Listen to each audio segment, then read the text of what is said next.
প্রতিটা যুবককে যেন আল্লাহ ডাক দিয়ে বলে, যুবক গতকালকেও এক ওয়াক্ত নামাজ পড়লা না, আজও পড়তে না? আমি মালিকের একটা সেজদা দিতা না? আল্লাহ যেন ডাক দিয়ে বলে ফজরের ওয়াক্তে, আমার বান্দা আজও কি সেজদা দিল না আমারে? আজও এভাবেই যাবে? আজকের সারাদিনও নারী দেখতে দেখতে, উলঙ্গ ছবি দেখতে দেখতে কাটাবে, সেজদা দিবা না? আমি কি তোমাকে বানাই নাই? আমি কি তোমাকে চোখ দেই নাই? আমি কি তোমাকে কান দেই নাই? আমি কি তোমাকে জবান দেই নাই? আমি কি তোমাকে দুইটা ঠোঁট দেই নাই? ইয়া আইয়ুহাল ইনসানু মা গাররাকা বিরাব্বিকাল কারীম। আল্লাহ বলে, আমার বান্দা, কে তোমাকে আমার মতো দয়ালু মনিব থেকে ভুল পথে নিয়ে গেল? কে তোমাকে পথ হারা করে দিল? আমার চাইতে আপন জন তুমি কাকে পেল? এত বড় আসমান যিনি দিলাম, আমি আপন হইলাম না?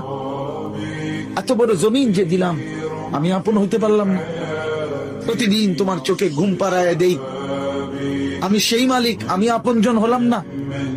প্রতিদিন আবার ভোরবেলা উঠতে গেলে আমি তো ঘুম থেকে জাগিয়ে দেই, সেই আমি মালিক আপন হলাম? বলেন না বাপ, বলেন।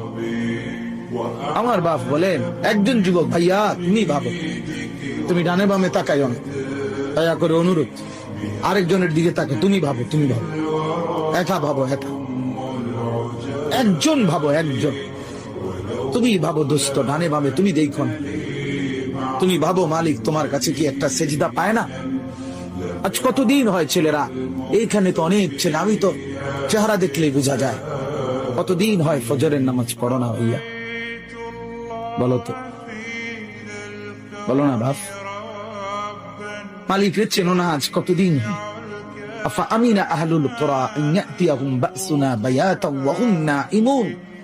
আল্লাহ তাআলা বলে, ও জনপদবাসী, মহল্লাবাসী, ও গ্রামবাসী, আমি আল্লাহ থেকে নিজেকে নিরাপদ কেমনে ভাবলাম?